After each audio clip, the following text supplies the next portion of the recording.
कुछ वैज्ञानिक जो कि मंगल ग्रह पर रिसर्च करने के लिए आए हैं, उन्हें मंगल ग्रह पर एक मिस्टीरियस एलियन लाइफ मिलती है जो कि इंसानों से कई गुना टेक्निकली एडवांस्ड होती है। तो वो किस तरह से इंसानों के लिए एक बड़ा खतरा बनेंगे, चलिए जानते हैं आज की इस कहानी से। कहानी की शुरुआत एक पार्टी को दिखाते हुए होती है जो कि एक एस्ट्रोनॉट ल्यूक के घर पर चल रही थी, क्योंकि जल्द ही ल्यूक मार्स मिशन पर जाने वाला है, इसीलिए उसने अपने घर पर एक गैदरिंग पार्टी रखी है।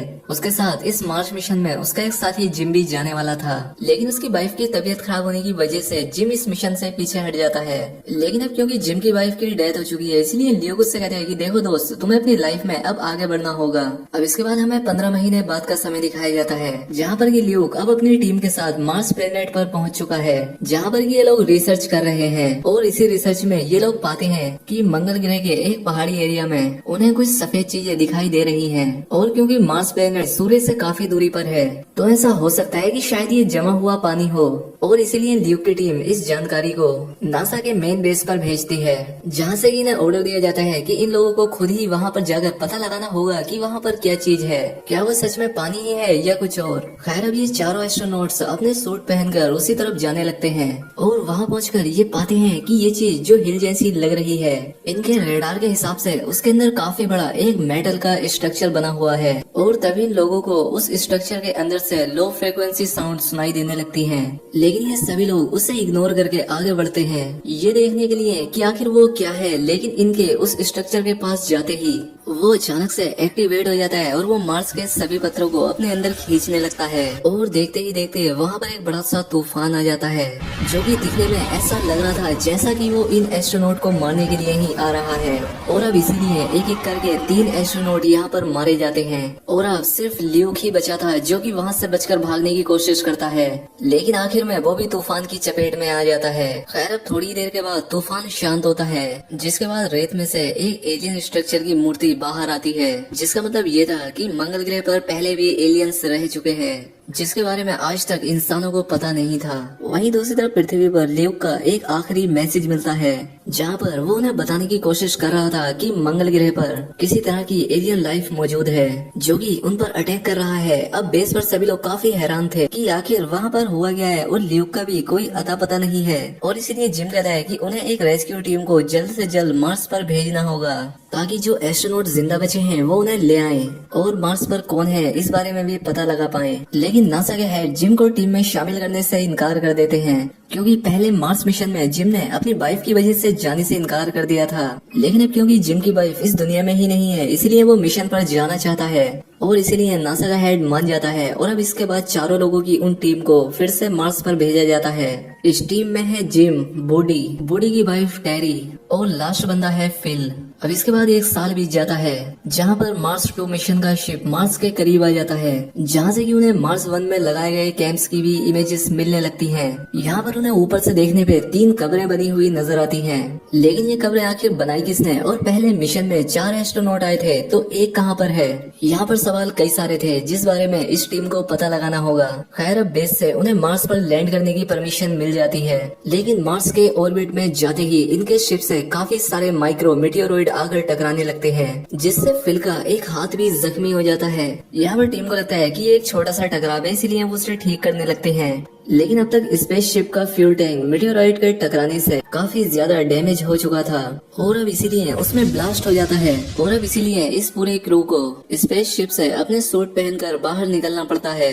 लेकिन मार्स प्लेनेट के ऑर्बिट में पहले वाले मार्स मिशन का सप्लाई मॉड्यूल घूम रहा था, तो अब ये चारों एस्ट्रोनॉट उसी के थ्रू ही मार्स पर लैंड करने का फैसला करते हैं। लेकिन ये मॉड्यूल ऑर्बिट में काफी तेजी से घूम रहा था, और इसीलिए उसे पकड़ने के लिए बूडी किसी तरह से उसके पास पहुंचता है, और उसे सेफ्टी रोप से बांध देता है।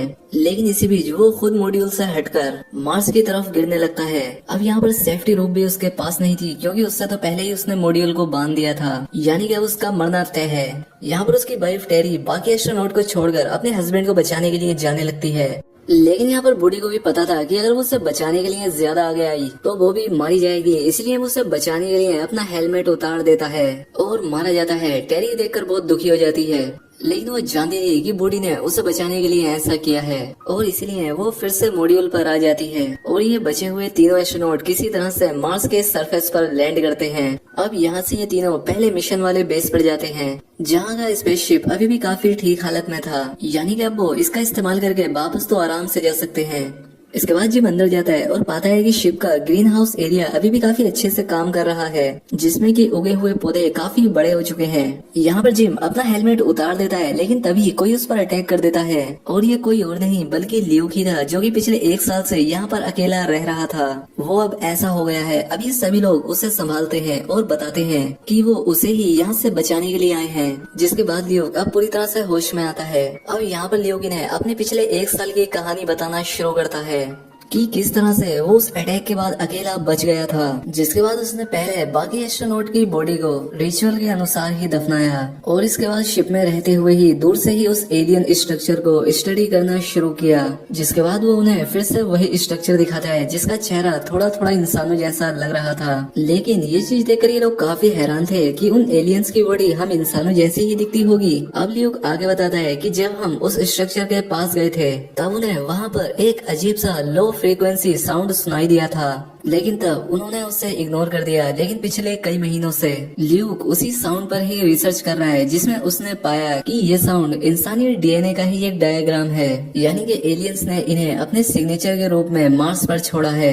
ये बात सुनकर जिम समझ जाता है कि ये कोई एलियन सिग्नेचर नहीं है, बल्कि उस अजीब से एलियन स्ट्रक्चर तक जाने का एक साइन है और उस साउंड का सही जवाब देने पर ही ये लोग उस स्ट्रक्चर के अंदर जा सकते हैं। अब ये सभी लोग समझ जाते हैं कि पहली बार उन्होंने इस साउंड को इग्नोर किया और आगे बढ़ने लगे तो इन्हें खतरा समझकर उस स्ट्रक्चर के सिक्योरिटी सिस्टम ने इन पर अटैक कर दिया। तो अगर उन्हें उसके अंदर जाना है तो इन्हें अपने डीएनए का सबूत देना होगा। अब वो क्योंकि अपनी इस थ्योरी पर कोई रिस्क नहीं लेना चाहते थे, तो इसीलिए वो अपने एक डीएनए सैंपल के साथ एक रोवर को वहाँ पर भेजते हैं, जो कि सिग्नल के थ्रू इन लोगों के डीएनए की जानकारी उस स्ट्रक्चर को देता है और ऐसा करते ही उसमें से एक दरवाजा खुलने लगता है। अब ये देखकर ये सभी लोग काफी खुश होते हैं कि अब इन्हें पता लग जाएगा कि ये कौन सी एडवांस्ड लाइफ फॉर्म है जिसने कि इस स्ट्रक्चर को बनाया है। अब इसके बाद फिल को शिप पर छोड़कर बाकी के तीनों एस्ट्रोनॉट उस जगह पर जाने लगते हैं। जिम फिल को ऑर्डर देता है कि उसे शिप को स्टार्ट रखना है, ताकि अगर उन्हें अंदर कोई खतरा हो या वो वापस ना लौट सके तो वो अकेला ही यहाँ से वापस पृथ्वी पर चला जाए। अब ये तीनों डरते हुए अंदर जाते हैं, जहाँ पर की एक बड़ा सफेद होल था और उनके अंदर जाते ही बाहर मौजूद फिल से उनका संपर्क टूट जाता है और ये अंदर जाकर पाते हैं कि अंदर का एटमॉस्फेयर इनकी बॉडी के हिसाब से बदल रहा था, यानी कि अभी अपने हेलमेट भी हटा सकते हैं। अब इसके बाद फिर से एक दरवाजा खुलता है, जिसके अंदर जाने के बाद ये तीनों अपने आप को एक बड़े से प्रोजेक्शन रूम में पाते हैं, जिसकी टेक्नोलॉजी काफी एडवांस्ड लग रही थी। अब यहाँ पर उन्हें उसी एलियन लाइफ का एक होलोग्राम दिखाई देता है। वो इन्हें यहाँ पर वो सब जानकारी देने लगता है जिससे कि मानव इतिहास की शुरुआत हुई थी। वो बताता है कि करोड़ों साल पहले हमारे सोलर सिस्टम में सिर्फ मार्स ही एक ऐसा प्लेनेट था जिस पर कि जीवन शुरू हुआ, लेकिन बाद में एक बड़ा सा मीटियोराइड आकर मार्स से टकराया, जिसके बाद मार्स के लोगों को अपनी सिविलाइजेशन बनाए रखने के लिए दूसरे प्लेनेट या दूसरी गैलेक्सीज में जाना पड़ा और इन्हीं के ग्रुप्स में से एक शिप को पृथ्वी पर भी भेजा गया, जहाँ पर कि उन्होंने अपने डीएनए के सैंपल्स छोड़े और उस वक्त तक पृथ्वी पर कोई भी जीवन नहीं था, यानी कि पृथ्वी पर जीवन की शुरुआत मार्स के ही लोगों ने की थी और समय के साथ साथ पृथ्वी पर उनका डीएनए भी इवोल्व होता गया और बाद में वहाँ पर इंसान भी पैदा हुए। लेकिन सिर्फ पृथ्वी ही ऐसा ग्रह नहीं है जहाँ पर कि मार्स के लोगों ने जीवन शुरू किया था, वो इसके अलावा भी कई सारी गैलेक्सीज में गए और वहाँ पर अलग अलग उन प्लेनेट्स पर बस गए जहाँ की जीवन की शुरुआत हो सकती थी। अब वो होलोग्राम इन तीनों से हाथ भी मिलाता है, ये दिखाने के लिए कि इंसानी प्रजाति उन्हीं का एक हिस्सा है जिसे कि उन्होंने ही पैदा किया था। अब इसके बाद होलोग्राम गायब हो जाता है और उन्हें बताया जाता है कि उनके नीचे एक स्पेसशिप है जो कि उन्हें रियल मार्शियन के प्लेनेट तक ले जाएगा, जो कि यहाँ से बहुत दूर एक दूसरी गैलेक्सी में है। वहीं बाहर से फिल का कोई भी कांटेक्ट अंदर से नहीं हो पा रहा था, इसलिए वो डर जाता है कि कहीं अंदर कोई खतरा ना हो, तो इसीलिए वो वापस से पृथ्वी पर जाने के लिए अपने शिप को शुरू कर देता है। वहीं अंदर वो तीनों फैसला करते हैं कि वो दूसरी गैलेक्सी में नहीं जा सकते, क्योंकि यहाँ से ये सारी जानकारी उन्हें पृथ्वी तक भी पहुँचानी होगी। लेकिन जिम कहता है कि वो अकेला ही उस दूसरे प्लेनेट को देखना चाहता है, क्योंकि अब उसकी वाइफ के मरने के बाद पृथ्वी पर वैसे भी उसका कोई नहीं बचा है जिसके लिए वो वापस जाए, इसलिए वो अकेला ही मार्शियन के उन प्लेनेट पर अकेला जाएगा और दो बाकी के बचे एस्ट्रोनॉट पृथ्वी पर चले जाएंगे, जहां जाकर वो यहाँ की जानकारी पृथ्वी पर देंगे। अब इसके बाद वो फिर से आखिरी बार फिर से कांटेक्ट करते हैं और उसे बताते हैं कि हम 2 एस्ट्रोनॉट वापस आ रहे हैं। इसीलिए वो दोनों एस्ट्रोनॉट वापस से फिल के पास उसकी शिप में जाने लगते हैं, जबकि जिम अब एक लाइट एलिवेटर के जरिए उन मार्शियन के शिप में चला जाता है, जहाँ पर जिम पाता है कि अब उसके आसपास काफी सारा पानी भर रहा है। लेकिन अजीब बात यह थी कि जिम इस पानी में भी सांस ले पा रहा था, यानी कि मार्शियन की नई लाइफ फॉर्म उस दूसरे प्लेनेट पर पानी के अंदर रहती है। वहीं स्पेस से अब बाकी के एस्ट्रोनॉट देखते हैं कि जिम उस मार्शियन स्पेसशिप के साथ दूर किसी दूसरी गैलेक्सी में जा रहा है। और इसी के साथ ये कहानी यहाँ पर खत्म हो जाती है। दोस्तों, ये फिल्म बाकी की मूवीज से काफी अलग थी, क्योंकि यहाँ पर एलियंस इंसानों के दुश्मन नहीं थे, बल्कि उनके अनुसार उन्होंने ही इंसानों को पैदा किया था। तो दोस्तों, उम्मीद करता हूँ कि आपको एक्सप्लेनेशन पसंद आई होगी। वीडियो अच्छी लगी हो तो कमेंट करके जरूर बताएं। मिलते हैं हमारी अगली वीडियो में।